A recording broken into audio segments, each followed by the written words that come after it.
Growing up, I always felt like the odd one out in my own family. My mom and sister shared an unspoken bond that left me feeling excluded and alone. As I dusted off the forgotten photo album and flipped through its pages, one picture in particular made me realize why. But before we start, make sure to subscribe if you haven't, and hit that notification bell so that you won't miss any new stories. As I turned the picture around to read the writing, I gasped and dropped it, letting it slowly fall onto the ground. As I looked at the picture one more time, my eyes slowly filled with tears. I couldn't believe that my mother would have kept a secret like that from me for my whole life. I quickly shook my head, trying to shake out that thought. Why was I being so dramatic? I should really confront my mother first, before doing anything else. I jumped up and ran down the stairs, looking for Mom. First, I want to tell you about the confrontation.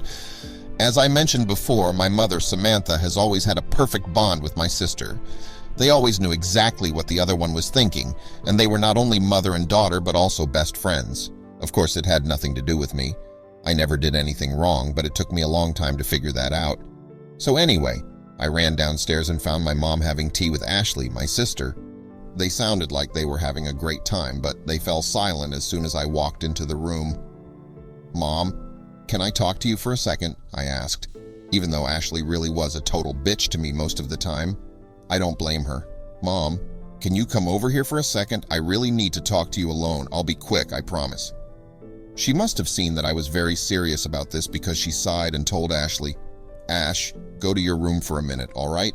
I just placed the picture on the table in front of her without saying anything. As soon as she laid eyes on it, her expression changed. Her eyes grew wide with surprise and her mouth fell open. "What? How? Where did you find this?" she finally asked me. I told her it was in one of the photo albums in the attic, and she muttered something like, "Shit, nothing weird about that, right?" Well, wrong. There was one thing. The writing on the back of it said Jane and Aunt Sam. Jane and Aunt Sam. How could this be? I had always believed Samantha was my mother. My heart raced. How had I never noticed? Grandma had always been the keeper of family stories, the matriarch who held our past. If anyone could shed light on this, it was her. With a renewed sense of purpose, I decided to visit her. As I approached the weathered porch, Grandma's familiar silhouette came into view. She was already waiting for me, her old eyes sharp and knowing. The more Grandma spoke, the more evident the love and bond between the twin sisters became. They were inseparable, each one's strength in times of need, she mused. One sacrifice was the other's lifeline. Their love for you was the one truth that never wavered. I clung to those words, seeking solace in the understanding that it was all done out of profound love. I listened intently, absorbing the depths of Samantha's love and sacrifice. It was a tale of choices made in moments of desperation and the chains of secrets that followed. Despite understanding Samantha's intentions, a chasm of betrayal yawned within me. After sharing so much, Grandma's gaze wandered to an old wooden cabinet, finally resting on an aged shoebox. "This," she whispered, gently lifting it, "has secrets that you should see." I hesitated momentarily before opening the lid, revealing stacks of photographs. Shuffling through them, I saw myself as a baby. But what caught my attention was the woman holding me. It was a face that felt familiar, yet different from Samantha's. This woman was my true mother. Her smile mirrored mine, revealing a bond that was unmistakable. Grandma, noticing the depth of my immersion, hesitated momentarily before producing a bundle of envelopes. "These," she said, her voice filled with emotion, "are from her. She wrote to you over the years." The thought of unread words from my real mother made my heart race. Letter after letter painted a vivid picture of a life filled with sacrifice, determination, and unfathomable love. Each word and each sentiment helped me understand the depth of her love and the reasons behind her choices. Taking a deep breath, she shared the most painful truth. My mother had passed away years ago. A storm of emotions raged within me, knowing that the dream of holding her, hearing her voice, was forever lost. In my pursuit of solace, I decided to find those who knew my mother. Clinging to a name mentioned in one of the letters, I sought out an old friend of hers. The cafe was bustling when I met Clara, a childhood friend of my mother's. Her eyes mirrored the same warmth I imagined my mother's did. With each story, with each anecdote, the image of my mother became clearer. Clara shared tales of their adventures and hinted at the last place my mother had been before her untimely departure. Driven by the newfound knowledge and an insatiable longing, I decided to trace my mother's steps. The train halted, announcing my arrival. The quaint town before me was bathed in the golden hue of the setting sun. It was here, in these streets, that my mother had walked, laughed, and cried. A mixture of excitement and nervousness coursed through me. Every corner held a promise of a story, every face perhaps a memory of her. With a map and the letters as my guide, I began my quest.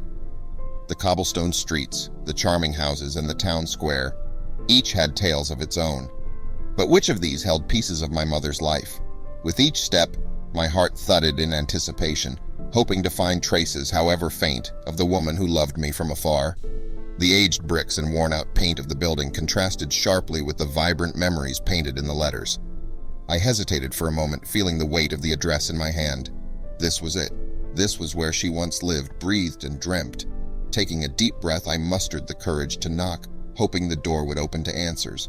The door creaked open, revealing an old man with furrowed brows and questioning eyes. My heart raced. "Can I help you?" he rasped, his voice tinged with confusion. His scrutiny made me fidget. "I'm Jane," I started, trying to find words. I'm looking for connections to my mother." As I tried to explain further, he gestured for me to wait, retreating to make a hasty phone call. Hushed whispers floated from the other room, their meaning lost to me. "She's here," he murmured urgently into the receiver. My pulse quickened. Who was he speaking to? As I weighed the merits of a discreet exit, the front door swung open again. A familiar yet distant face stood before me, eyes filled with tears. "Jane?" she whispered. In that instant, I knew this journey was far from over. The silhouette in the doorway was eerily familiar. Her eyes, her posture, the gentle arch of her eyebrows. It was like looking at Samantha, but it wasn't her. There was a softness, a vulnerability that Sam never possessed. "Mom?" I whispered, my voice trembling, not daring to believe what stood before me. Tears streamed down both our faces, bridging years of separation with their silent eloquence. She reached out, pulling me into an embrace that felt like coming home. "I never stopped loving you," she whispered, her voice choked with emotion. At that moment, reality surpassed every fantasy I'd built about our reunion. Sitting across from each other, she began to unravel the tapestry of deception, sacrifice, and love. Our bond grew deeper with each passing day. The physical absence of years couldn't dampen the innate connection between us. "We can't change the past," my mother said, her gaze firm and hopeful, "but the future is ours to shape." Together, we brainstormed ways to integrate our lives, ensuring that the shadows of the past wouldn't creep into our newfound happiness. Reflecting on everything, I realized that life had a peculiar way of guiding us. Despite the pain and the secrets, I'd been surrounded by immense love from two incredible women. The journey had been long and twisted, but it led to this moment of clarity and gratitude. Embracing the promise of new beginnings, we decided to move forward, hand in hand, hearts entwined. The past was filled with choices made from the heart, choices that ensured I grew up surrounded by love.